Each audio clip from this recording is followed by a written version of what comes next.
ಕಾಂಗ್ರೆಸ್ನಲ್ಲಿ ಪಟ್ಟದ ಆಟ ಮುಗಿಯುವ ಲಕ್ಷಣಗಳು ಕಾಣಿಸ್ತಿಲ್ಲ. ಕ್ಷಣ ಕ್ಷಣಕ್ಕೂ ಬೆಳವಣಿಗೆಗಳು.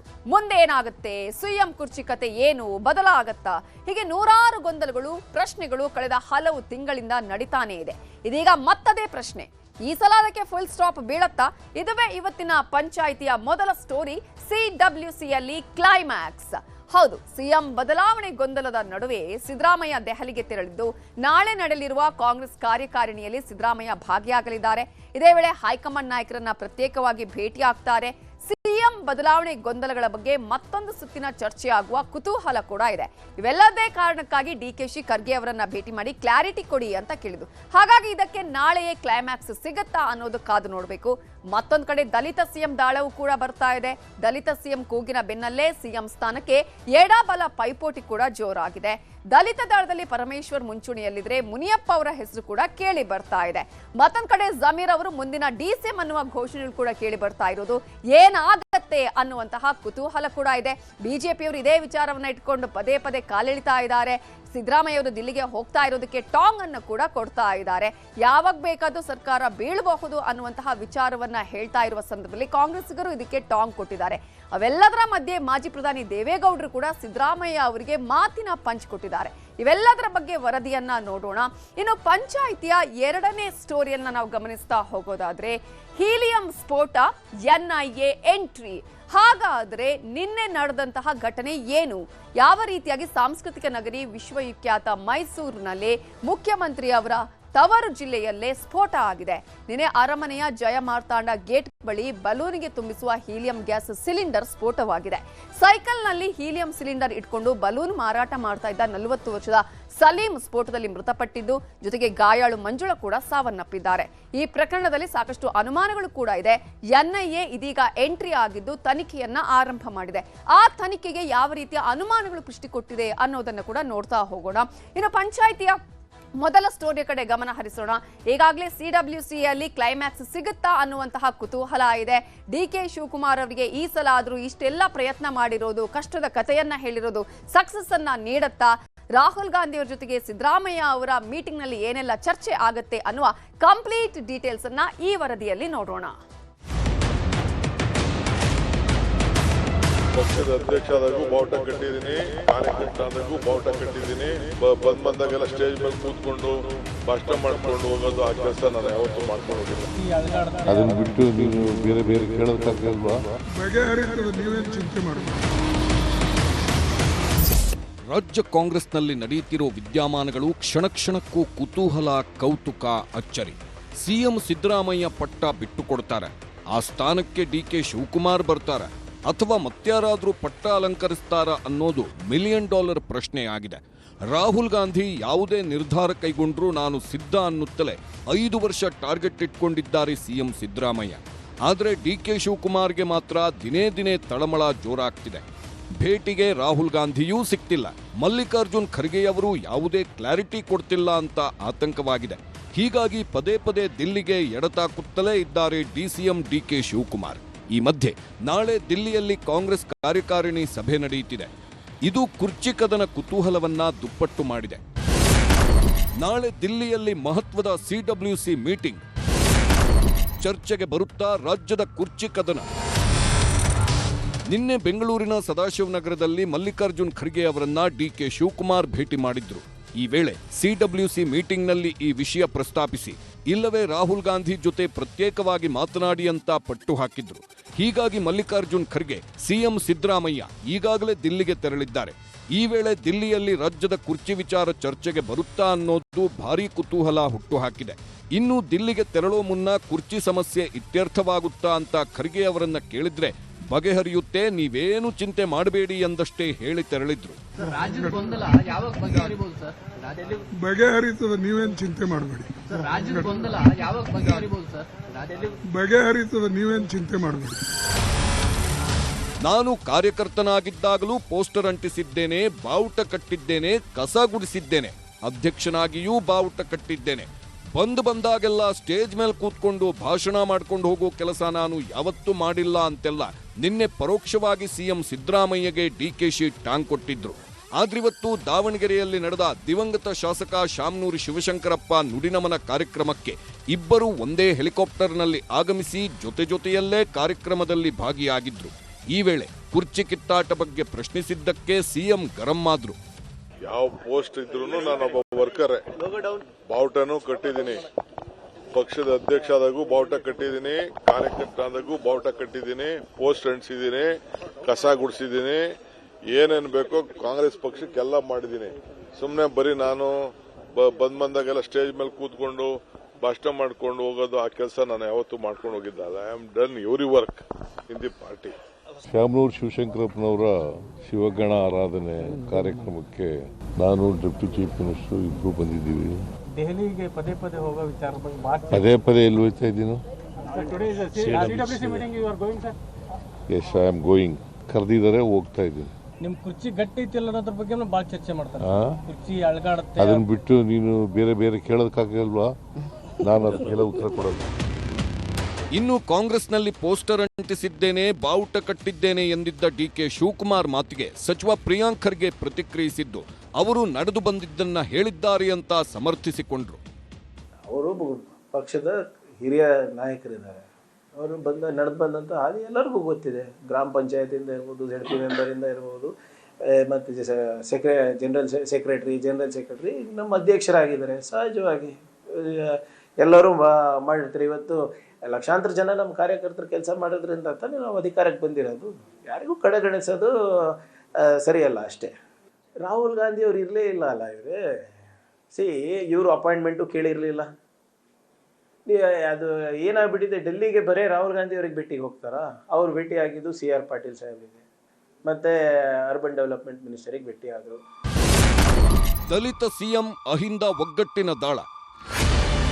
ಮತ್ತೊಂದೆಡೆ ಸಿಎಂ ಪಾಳೆಯದಿಂದ ಆಗಾಗ ದಲಿತ ಸಿಎಂ ದಾಳವು ತೂರಿ ಬರ್ತಿದೆ. ದಲಿತ ಸಿಎಂ ಕೂಗಿನ ಬೆನ್ನಲ್ಲೇ ಸಿಎಂ ಸ್ಥಾನಕ್ಕೆ ಎಡಬಲ ಪೈಪೋಟಿ ಕೂಡ ಜೋರಾಗಿದೆ. ಪರಮೇಶ್ವರ್ ತವರು ತುಮಕೂರಿನಲ್ಲಿ KH ಮುನಿಯಪ್ಪ ಮುಂದಿನ ಸಿಎಂ ಎಂಬ ಘೋಷಣೆ ಕೇಳಿಬಂದಿದೆ. ಮತ್ತೊಂದೆಡೆ ಸಚಿವ ಜಮೀರ್ ಅಹಮದ್ ಕ್ಷೇತ್ರದಾದ್ಯಂತ ಜಮೀರ್ ಅಹಮದ್ ಅಪ್ಕಮಿಂಗ್ DCM ಅನ್ನೋ ಪೋಸ್ಟರ್ಗಳು, ಫ್ಲೆಕ್ಸ್ಗಳು ರಾರಾಜಿಸುತ್ತಿದ್ವು. ಈ ಮಧ್ಯೆ ಸಿದ್ದರಾಮಯ್ಯ ಅರಸು ರೆಕಾರ್ಡ್ ಬ್ರೇಕ್ ಮಾಡುತ್ತಿರುವ ಹಿನ್ನೆಲೆ ಜನವರಿ 6ರಂದು ಅಹಿಂದ ಒಕ್ಕೂಟ ನೆಲಮಂಗಲದ ಬಳಿ ಉಚಿತ ನಾಟಿ ಕೋಳಿ ಔತಣಕೂಟ ಏರ್ಪಡಿಸಿದೆ. ಹೀಗಾಗಿ ಶಾಸಕರ ಭವನದ ಬಳಿ ಪೋಸ್ಟರ್ ಬಿಡುಗಡೆ ಮಾಡಲಾಯಿತು.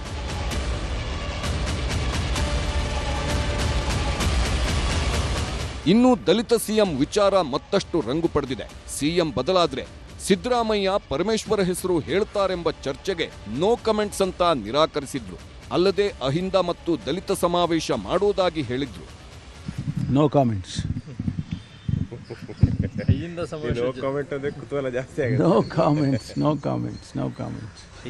ಅಲ್ಲ ಸರ್, ತಮ್ಮ ಪರವಾಗಿ KC ವೇಣುಗೋಪಾಲ್ ಕೂಡ ಒಂದು ಟೀಮ್ ಭೇಟಿಯಾಗಿ ಬಂದಿದೆ ಬೆಳಗಾವಿ ಸೆಷನ್ಗೆ. ನಾನು ಹೇಳಿದೆಲ್ಲ, ನೋ ಕಾಮೆಂಟ್ಸ್. ದಲಿತ ಸಮಾವೇಶ ಮಾಡಬೇಕು ಅನ್ನೋ ಚಿಂತನೆ ಇದೆ ಸರ್ ಕಾಂಗ್ರೆಸ್ನಿಂದ, ನಮ್ಮ ನೇತೃತ್ವದಲ್ಲಿ. ಎಲ್ಲ ಮಾಡ್ತೀವಿ. ಅಹಿಂದ ಸಮಾವೇಶ ಆದಮೇಲೆ ದಲಿತ ಸಮಾವೇಶನೂ ಮಾಡ್ತೀವಿ, ಕಾರ್ಯಕರ್ತರ ಸಮಾವೇಶನೂ ಮಾಡ್ತೀವಿ. ಕಾಂಗ್ರೆಸ್ ಪಕ್ಷದ ಅಡಿಯಲ್ಲಿ ಇವೆಲ್ಲ ಕಾರ್ಯಕ್ರಮಗಳು ಮಾಡ್ತೀವಿ. ನಾವೇನು ವಿಭಿನ್ನವಾಗಿ ಮಾಡುವಂಥದ್ದು ಏನಿಲ್ಲ. ಇನ್ನು ನಿನ್ನೆ ಚಿಕ್ಕೋಡಿಯಲ್ಲಿ ಮಾತನಾಡಿದ್ದ ಸಿಎಂ ಪುತ್ರ ಯತೀಂದ್ರ ಸಿದ್ದರಾಮಯ್ಯ 5 ವರ್ಷ ಸಿಎಂ ಬದಲಾಗಲ್ಲ ಅಂತ ಪುನರುಚ್ಚರಿಸಿದ್ರು. ಇದಕ್ಕೆ DKಶಿ ಆಪ್ತರು ಮತ್ತೆ ಅಸಮಾಧಾನ ವ್ಯಕ್ತಪಡಿಸಿದ್ದಾರೆ.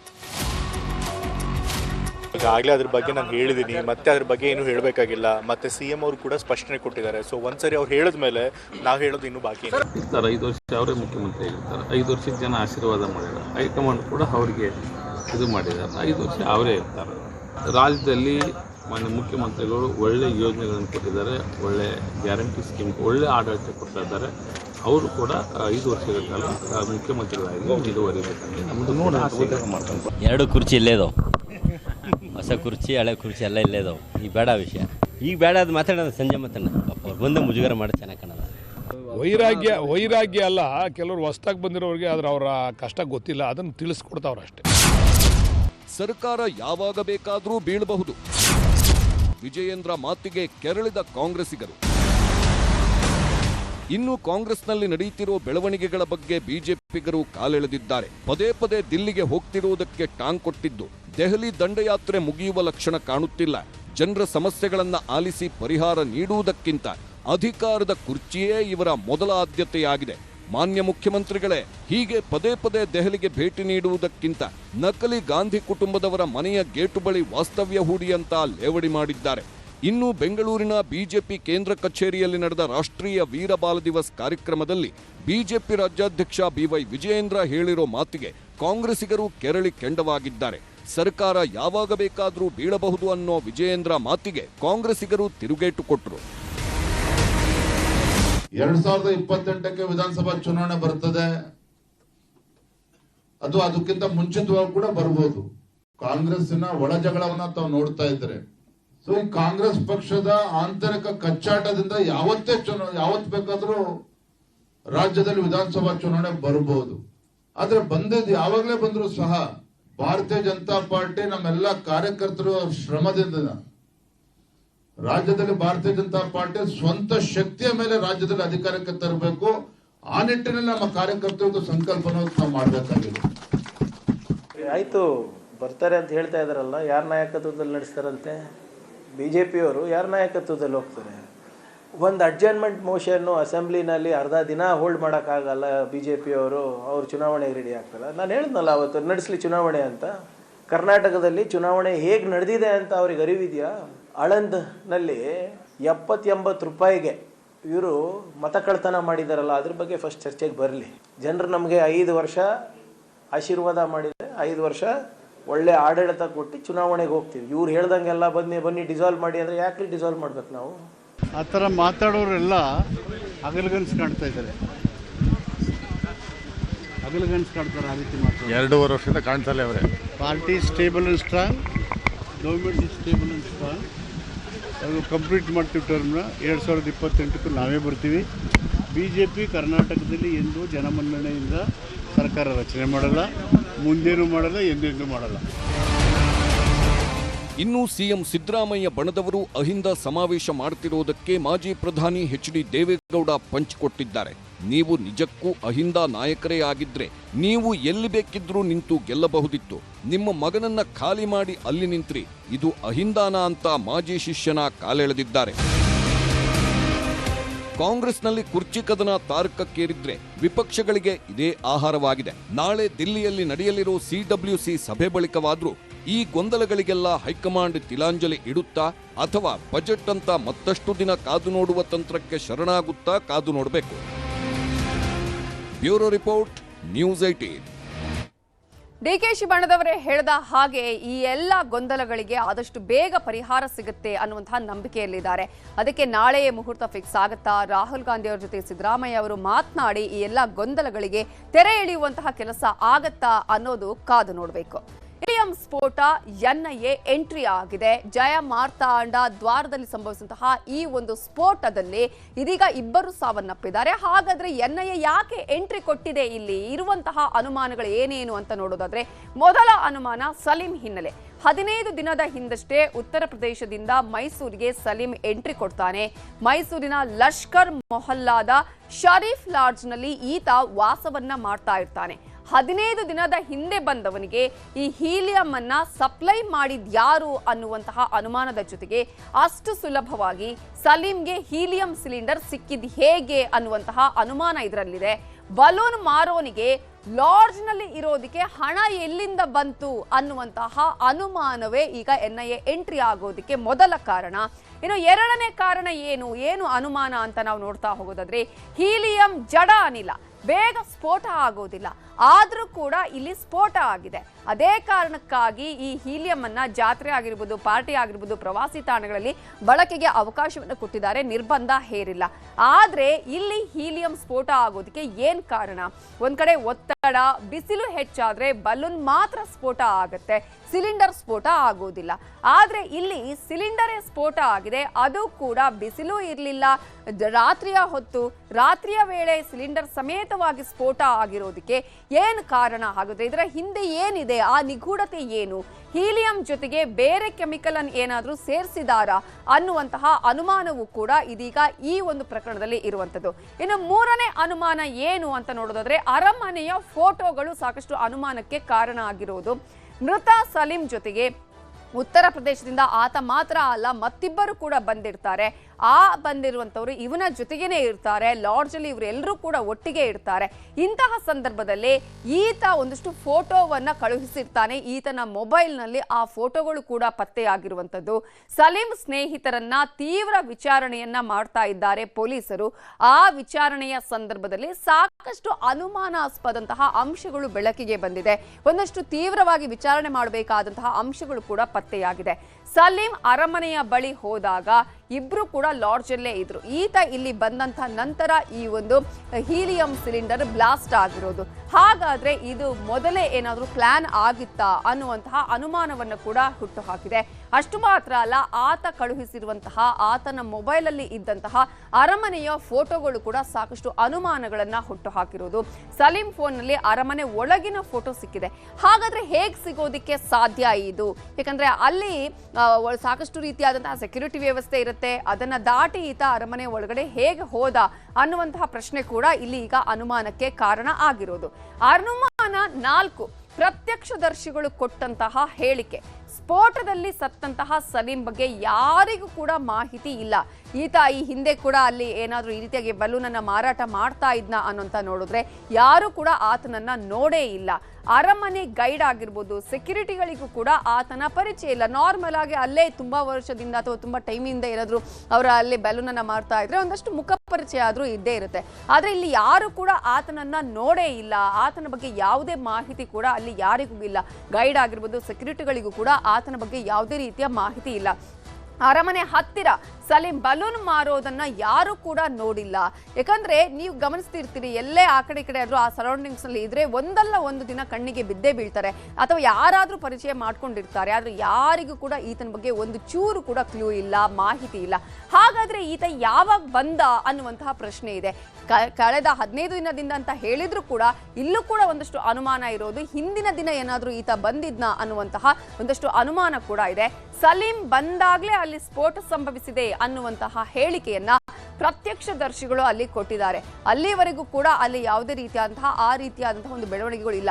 ಆತ ಯಾವಾಗ ಎಂಟ್ರಿ ಕೊಟ್ಟ ಆ ಸಂದರ್ಭದಲ್ಲಿ ಆ ಒಂದು ಹೀಲಿಯಂ ಗ್ಯಾಸ್ ಸಿಲಿಂಡರ್ ಅಲ್ಲಿ ಬ್ಲಾಸ್ಟ್ ಆಗಿದೆ ಅನ್ನುವಂಥದ್ದು. ಸೊ ಪ್ರತ್ಯಕ್ಷದರ್ಶಿಗಳ ಹೇಳಿಕೆಯನ್ನ ಆಧರಿಸಿ NIA ಇದೀಗ ತನಿಖೆಗೆ ಸಿದ್ಧತೆಯನ್ನು ಕೂಡ ಮಾಡಿಕೊಂಡಿದೆ. ಇದರ ಹಿಂದೆ ಬೇರೆ ಏನಾದ್ರೂ ಉದ್ದೇಶ ಇತ್ತಾ, ಇದರ ಹಿಂದೆ ಬೇರೆ ಯಾವುದಾದ್ರೂ ಸಂಘಟನೆಗಳ ಕೈವಾಡ ಇದೆಯಾ ಅನ್ನೋದ್ರ ಬಗ್ಗೆ ಕೂಡ NIA ಇದೀಗ ತನಿಖೆಯನ್ನ ಮಾಡೋದಕ್ಕೆ ಎಲ್ಲಾ ರೀತಿಯ ತಯಾರಿಯನ್ನು ಕೂಡ ಮಾಡಿಕೊಂಡಿದೆ. ಇಂತಹ ಸಂದರ್ಭದಲ್ಲಿ ಇದೀಗ ಇಬ್ಬರು ಸಾವನ್ನಪ್ಪಿರೋದು. ಒಂದು ಆಗ್ಲೇ ತೋರಿಸಿದ ಹಾಗೆ ಸಲೀಂ, ಮತ್ತೊಂದು ಕಡೆ ಈ ಒಂದು ಏನು ಹೀಲಿಯಂ ಸ್ಫೋಟ ಆಯ್ತಲ್ಲ ಅದರಲ್ಲಿ ಮಂಜುಳಾ ಅನ್ನೋರು ಗಾಯಗೊಂಡಿದ್ರು. ಇದೀಗ ಚಿಕಿತ್ಸೆ ಫಲಿಸದೆ ಅವರು ಕೂಡ ಸಾವನ್ನಪ್ಪಿದ್ದಾರೆ. ಮಂಜುಳಾ ಅವರ ಸಂಬಂಧಿಕರು ಮಾತನಾಡಿದ್ದಾರೆ, ಏನ್ ಹೇಳಿದ್ದಾರೆ ನೋಡೋಣ. ಸರ್, ನಿನ್ನೆ 6 ಗಂಟೆಗೆ ಅರಮನೆ ಲೈಟ್ ನೋಡ್ಕೊ ಬರ್ತೀನಿ ಅಂತ ಅಂದ್ಬಿಟ್ಟು ಬಂದ್ಬಿಟ್ಟು ಮತ್ತೆ ಅವರು ಚಾಮರಾಜಪುರದಲ್ಲಿ ನಮ್ಮ ಮಗಳ ಮನೆ ಇದೆ, ಅಲ್ಲಿಗೆ ಹೋಗ್ತೀನಿ ಅಂತ ಹೇಳಿದರು. ಅವ್ರು ನೋಡ್ಕೊಂಡು ಹೋಗೋತ್ತಲ್ಲಿ 8:30 ಅಷ್ಟೊತ್ತಲ್ಲಿ ಆ ಥರ ಆಗಿದೆ. ಇಲ್ಲ ಅವ್ರಿಗೆ ಮದುವೆ ಆಗಿಲ್ಲ. ಅವರೊಬ್ಬರು ನೋಡ್ಕೊಂಡು ಮನೆಗೆ ಹೋಗಿ ಬಂದಿದ್ರು ಅಷ್ಟೇ.